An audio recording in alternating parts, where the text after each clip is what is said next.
Filmo. Filmfakten. Heute Reisender Krieger.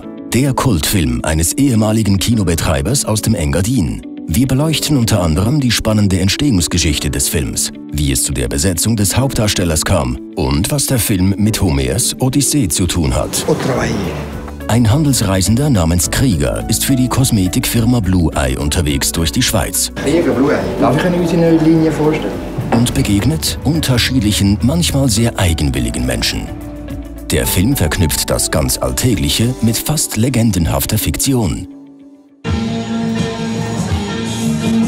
Christian Schocher ist einer der bekannten Unbekannten des Schweizer Films. Seine Filme entstanden unter abenteuerlichen Bedingungen, mit Freunden und Bekannten, ohne Drehbuch und Dialoge, dafür mit einer unbändigen Lust am Experiment. Du musst alles ausprobiert haben, was es geht.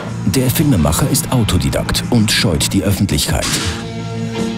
Sein erster Spielfilm, Das Blut an den Lippen des Liebenden, eine Art Alpenwestern, wurde bei der Premiere 1978 an den Solothurner Filmtagen gnadenlos ausgepfiffen. Schocher überlegte, die Filmrollen in die Aare zu werfen. Einem Redakteur des ZDFs allerdings gefiel der Streifen und er bot ihm 100.000 D-Mark und eine Carte Blanche für den nächsten Film. Schocher schrieb ein Exposé. Darin ging es um einen Kosmetikvertreter, der durch Unorte der Schweiz tingelt. Wir haben uns absichtlich die hässlichsten Orte der Schweiz ausgesucht, sagt Schocher. Jedes Mal, wenn ich aus Graubünden runterkam und durch die Schweiz fuhr, vorbei an all diesen trostlosen Siedlungen, fand ich, dass ich das festhalten wollte. Ach so, schmeckt es auch Winter in der Schweiz. Reisender Krieger ist ein klassisches Roadmovie, eine Schweizer Version der Odyssee. Homers Epos aus der griechischen Mythologie diente als Vorbild. Vor allem James Joyces Ulysses inspirierte Schocher. Was Joyce kann, kann ich auch, sagte ich mir. Schochers Exposé zieht Parallelen zwischen den Charakteren der Odyssee und Reisender Krieger. Penelope, Kriegers Frau, die zu Hause auf ihn wartet. Siehst du die Frau überhaupt ab und zu? Am Telefon. Am Telefon. Calypso, die desillusionierte Coiffeuse. Es stimmt die Arschlochigkeit von dieser Welt. Nausicaa und Alkinos, das Bauernmädchen und ihr Vater. Sowie Telemakos, der kokainschnupfende Drummer. Ja, du meinst es mit Ulmenmehl? Ja. Und sogar die Firma Blue Eye, für die unser Protagonist arbeitet, symbolisiert den Zyklopen. Dem stilisierten Auge Blue Eye werden mehrere Bedeutungen zugesprochen.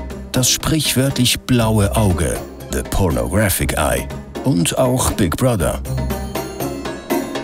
So wie du umreist. Ich wollte natürlich auch die Brötchen verdienen.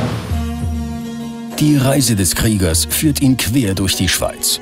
Angefangen in der Webermühle in Neunhof, über die Raststätte Würenlos mit einem Zwischenhalt in Olten bis nach Basel. Am nächsten Morgen über Andermatt bis nach Flims, dann nach Zell in der Nähe von Willisau, über Zoffingen und Luzern zum Kloster Einsiedeln. Schließlich ins Bündner Bergbauerndorf Tenna im Saviental. Und von dort aus über die Autobahn nach Zürich zum Hauptsitz von Blue Eye, von wo aus er durchs Niederdorf spaziert und um Mitternacht im Hades landet, dem Schopwil des Hauptbahnhofs. Am Ende der Odyssee kehrt er zurück zu seiner Penelope. Der Film wurde ohne geschriebene Dialoge, ohne Kunstlicht und nur mit einer Handkamera gedreht. Die Kamera führte Clemens Klopfenstein, ein anderer Freigeist des Schweizer Kinos. Das Manifest Dogma 95, in dem dänische Filmregisseure 1995 ähnliche Vorgaben machten, habe bei Schocher somit Gelächter ausgelöst. Klopfenstein und ich haben das zuvor schon entwickelt, wir haben es nur nicht an die große Glocke gehängt. Bei den Begegnungen, die Krieger im Film hat, weiß man nie ganz, ob sie nun dokumentarisch, improvisiert oder gestellt sind. Ein Beispiel. Ein Mann kam aus der Telefonzelle und warf seinen Ghettoblaster aus einer Laune heraus, laut krachend hin. Das Gerät zerschellt am Boden.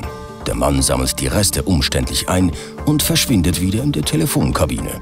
Absolut ungeplant. ein Schreck für die Filmcrew und ein magischer Moment im Film. Laut Klopfenstein handelte es sich um einen Zufall. Wir sind fast zusammengebrochen und das glaubt uns ja keiner, dass das Zufall war.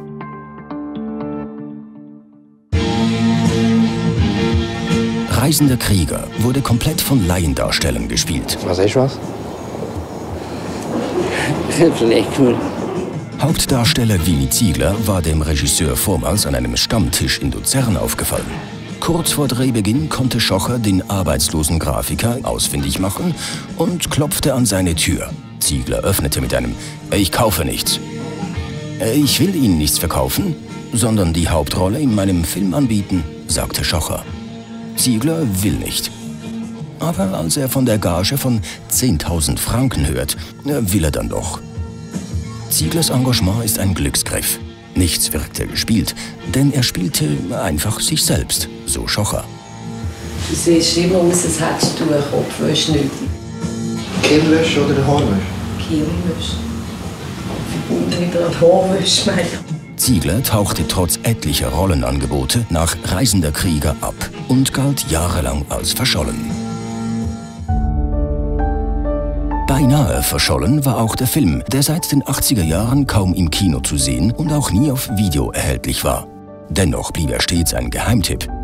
Zitat Frédéric Maire, Direktor der Cinémathèque Suisse: „Ich werde mich immer an die ersten Vorführungen der 3 Stunden und 15 Minuten von Reisender Krieger in einer nächtlichen Sondervorstellung 1981 in Locarno erinnern. Das Cinema Rex war rammelvoll und mir war klar, dass ich einem außergewöhnlichen Ereignis beiwohnte. Einer filmischen Erfahrung außerhalb der Norm, vom Format eines helvetischen Easy Rider."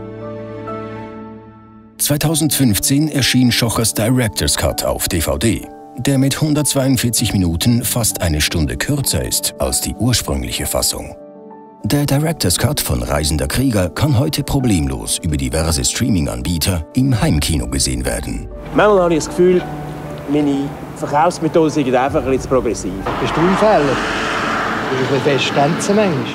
Reisender Krieger festigte sich damit seinen Kultstatus und inspiriert zahllose Filmschaffende, gestern und heute. Wenn Ihnen dieses Video gefallen hat, abonnieren Sie unseren Kanal und aktivieren Sie die Glocke, damit Sie über neue Videos benachrichtigt werden. Schweizer Filme neu entdecken auf filmo.ch